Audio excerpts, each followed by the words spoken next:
Front Page Dramas present Speaking of Ghosts. Say, hold on a minute. What is this? Who's talking about ghosts? Why, practically everybody. The subject of ghosts is one of the most debatable and controversial subjects in the world. Now, take Edward Saint, for instance. And who is he? Mr. Edward Saint is a ghost breaker. He makes a business of tracking down pesky spooks and making them behave. He's been doing it for 20 years and has never once disappointed a customer. A nice, pleasant business. And how does he go about unhaunting a haunted house?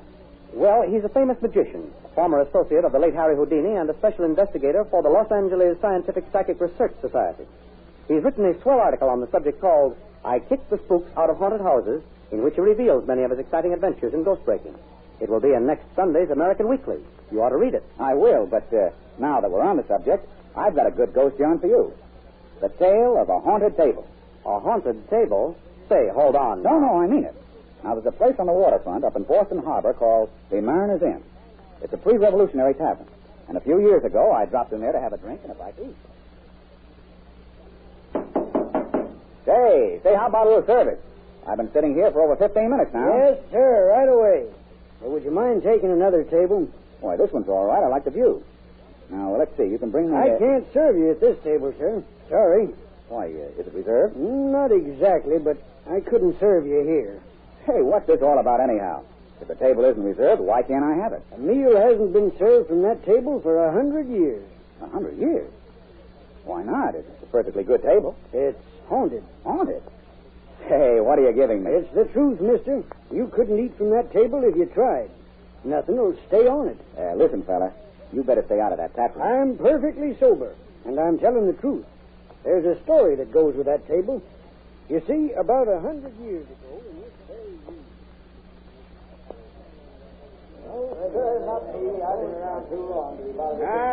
Hurry up there. Get those tables set. Yes, Sam, I'm trying to. I must watch this road. Oh, get out there before I crack your skull. Yes, Sam. Someday you'll be sorry for treating me this way. Sam? Sam, you ought to be more considerate of your wife. Hello, Tom. Ought to be more considerate, huh? Yes. Well, if you was married to a stupid, lazy idiot, here I am with the Mariners Club waiting for dinner, and she stands looking into the stove. Could give her a crack. Come in here, you lazy hussy. Get this food on that table by the window. Move along there. All right there, men. Dinner's ready. Come this way. Hey! Dinner, Sam, blood! Tell your customers to eat on the floor. Yes, the floor's clean. I scrub it twice a day. Yes, and I cook and serve and everything else around here. There's your dinner. How do you like it, Sam, blood? I knew it'd come to that. Serves you right, Sam. I'll break every bone in her body. I'll kill that woman. You wait to that. I earn that. Maybe it'll teach you to smash my dinner, you. The innkeeper's wife, worn out with hard work and her husband's cruelty, died. It was exactly 1 year to the day after her death that the Mariners Club met again in Sam Blood's tavern.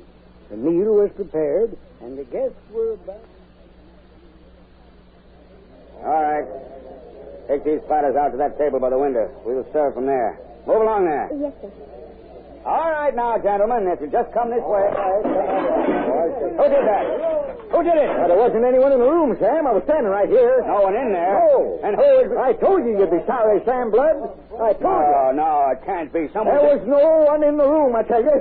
What else could it be? It was just an accident. Probably wasn't set firm on the table. Now, just a minute, gentlemen. We'll have the damage repaired in just a minute.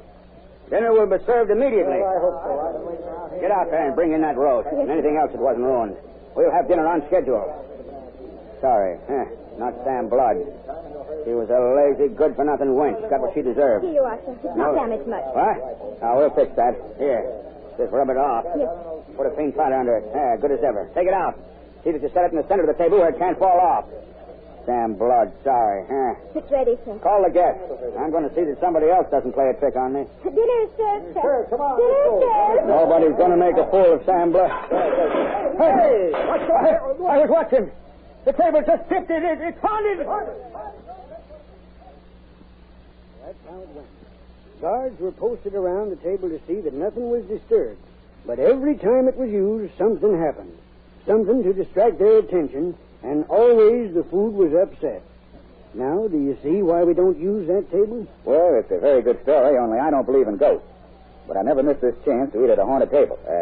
Bring me a glass of beer while I'm waiting. At this table? At this table. Right away, sir. Here you are, sir. I'll see to your dinner. Nothing like a good cold glass of beer before dinner. Well, I wonder if I dropped it. No, I didn't get a chance to pick it up. Waiter, serve my dinner at that table way over there. Well, that's a good yarn, all right, but I don't think the ghost of Sam Blood's wife tipped the table on you. You were nervous. Either you knocked the glass over or dropped it in your excitement. Say, wait a minute.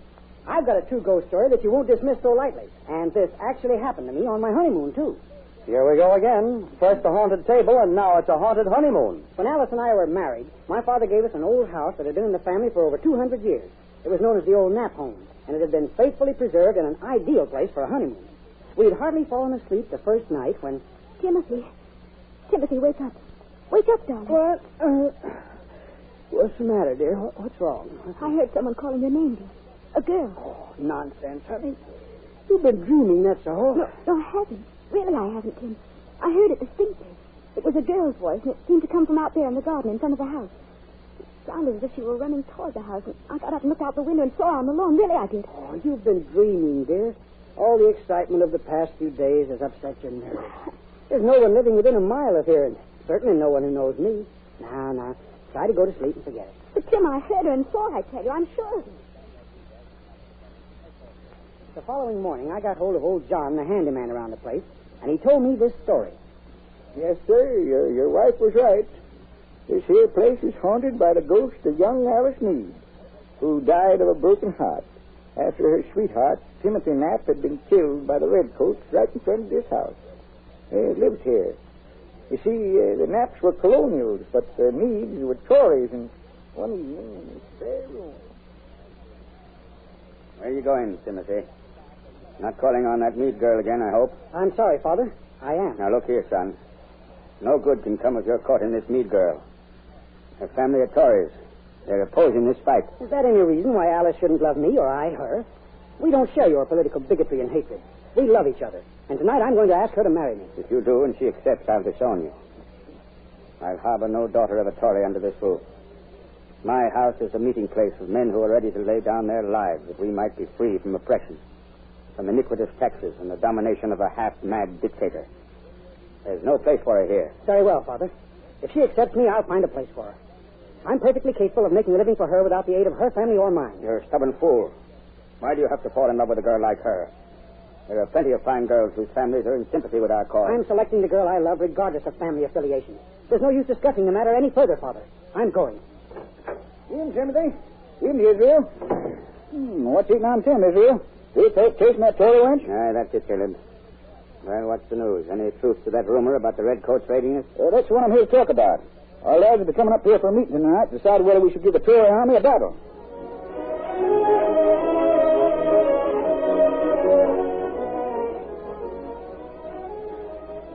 Well, what seems to be the trouble here? It's Alice again, Jonathan. Oh? She insists upon seeing that stubborn Knapp boy. Oh. He's calling on her again this evening. Now, you listen to me, Alice. I absolutely forbid you to see this young rebel again. Israel Knapp and his sons are the ringleaders in this plot to overthrow His Majesty's government. You have no need to fear, Father. This is the last time I'm going to see Timothy. Good. I'm going to send him away. But I still love him and shall never marry anyone else. Nonsense, child. You'll soon forget him. Your father and I decided to send you to Boston to your Aunt Elizabeth for a while. Now, get rid of that young rebel quickly, my dear. I don't want his kind to be seen in my house.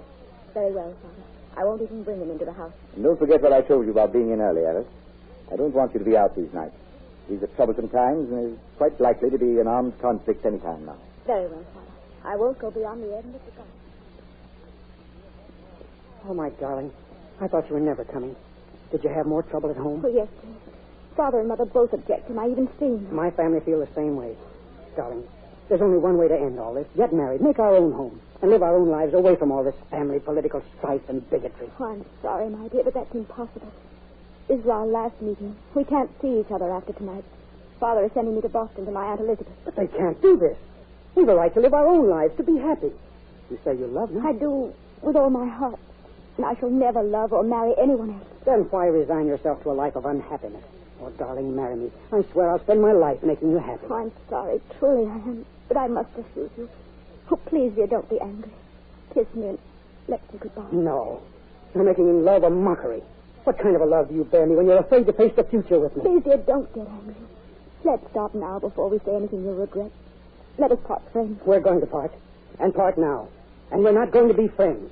This is the end, yes. But one day you will speak to me again, but I shall never answer you. Goodbye.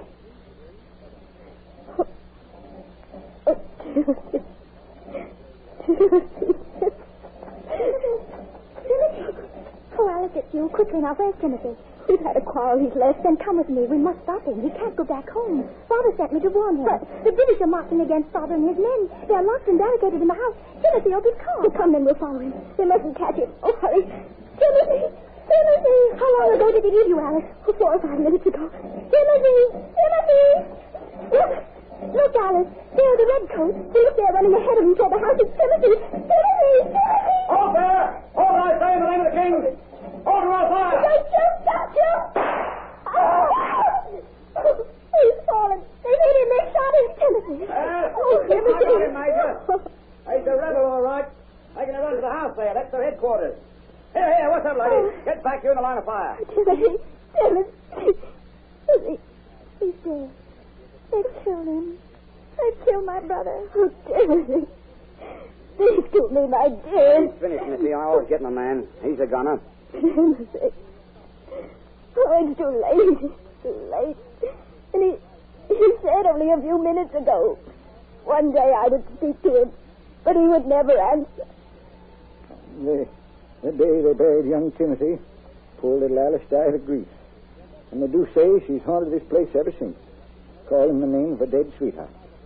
It was her ghost you heard calling from the garden. Well, that, too, is quite a story. But old houses at night conjure up strange sounds.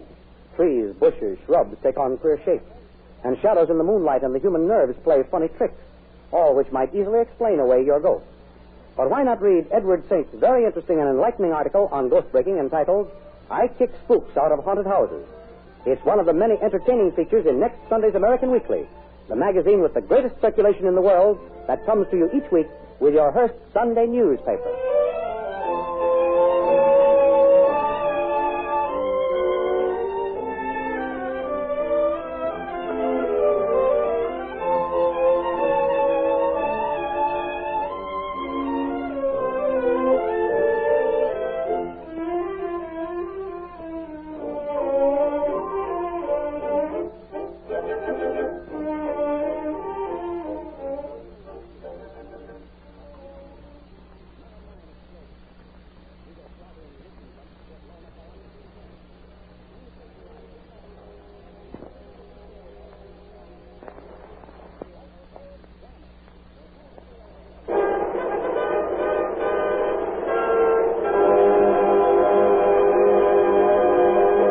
Front page dramas. The roar of the presses. Every week these giant presses roll and keep rolling at tremendous speed. 15,000 an hour until every last one of the 7 million copies of the American Weekly has gone through in full color. Great fiction, interesting features, factual articles, color illustrations. All these are to be found in every issue of the American Weekly. All these go to make up the nation's reading habit. Another name for the American Weekly, which comes to you every week with your Hearst Sunday newspaper. In Chapter 7 of our intimate, never-before-told life story, I Watched the Old World Crumble, which appears in next Sunday's American Weekly, Princess Emily Carapaul continues to shed a new light of the shade of events that caused the fall of France.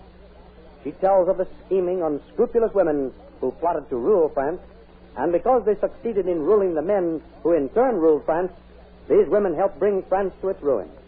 Today, the once proud gay nation is humiliated and divided against itself. Frenchmen against Frenchmen.